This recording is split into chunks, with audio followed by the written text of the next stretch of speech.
The ring of a bell comes to you on a cold wind. The ring comes again and again, until soon the air is full with the sound of 1,000 bells ringing all at once. You are alone.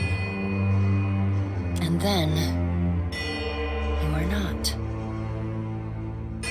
An indistinct figure stands before you, flickering between forms like a fire-cast shadow.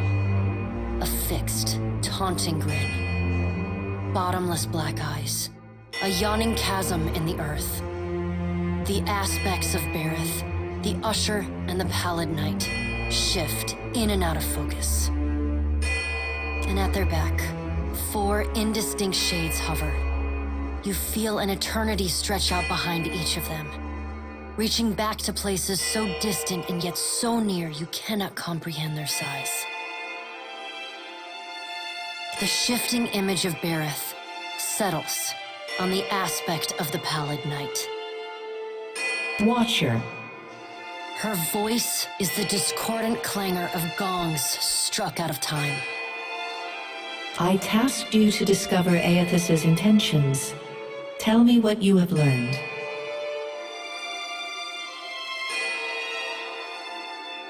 The Pallid Knight knits her brows. He does not seek to return to the Beyond?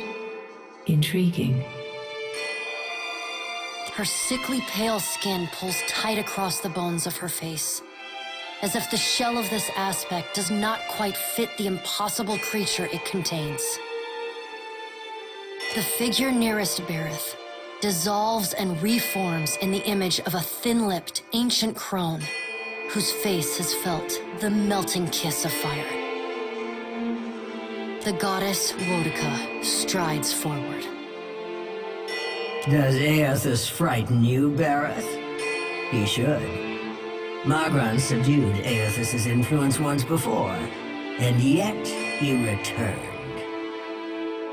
From out of Wodica's shadow shuffles a hunched, bald man you recognize as the god Scan. His skin is mapped with swollen lash scars, and breath whistles through the ragged hole in his face where his nose once was. He does not speak, but stares up at Wodica with naked loathing plain on his ruined face. Wodica steeples her long, knob-jointed fingers. We must annihilate Aethys now, before he makes a rash decision we cannot easily annul. She casts a sly look at the Pallid Knight from the corners of her eyes. A moon would do the job nicely.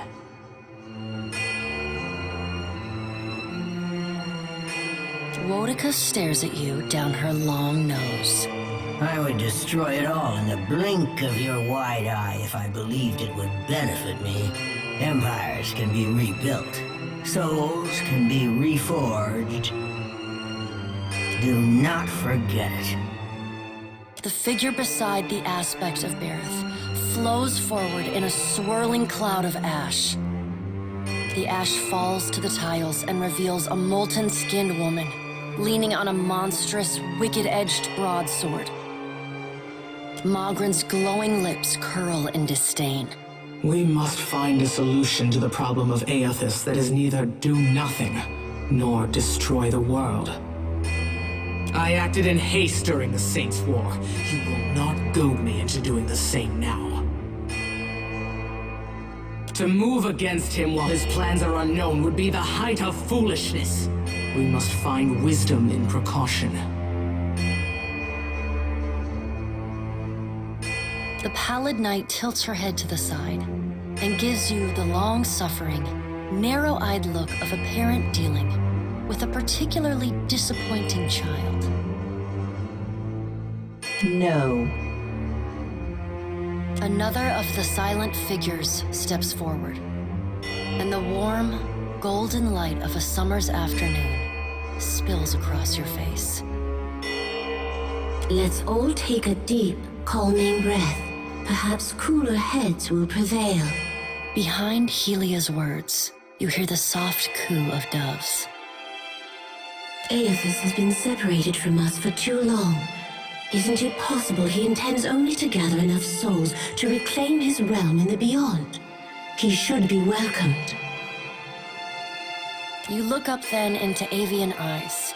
Through them, you see clouds of starlings converge and divide. Helia puts a feathered hand to her chest. He wouldn't. Betrayal is not in his nature. Scan shuffles forward.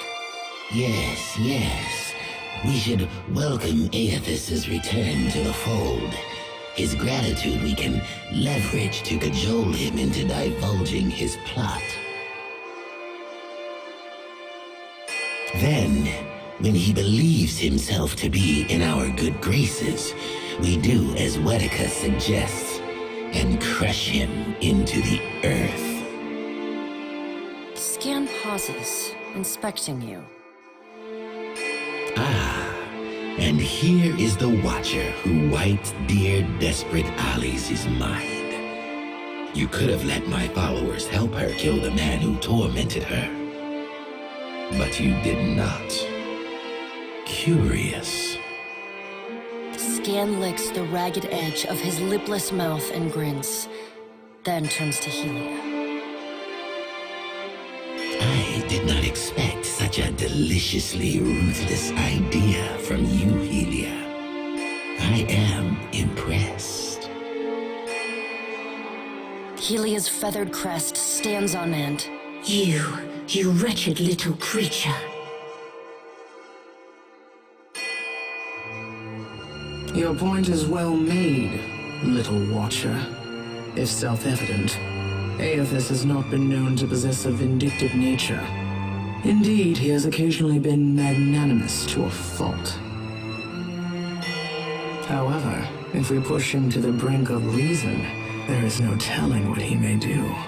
He is, as ever, unpredictable.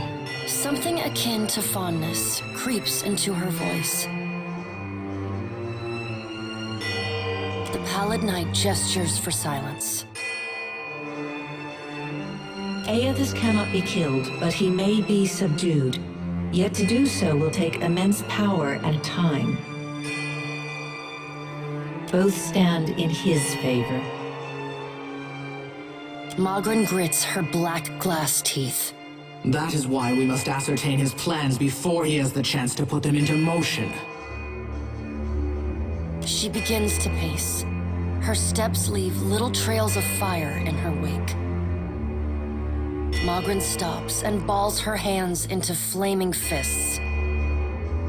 Even if we manage to destroy his current form, there is the possibility he could return, if he has not already absorbed all of his children.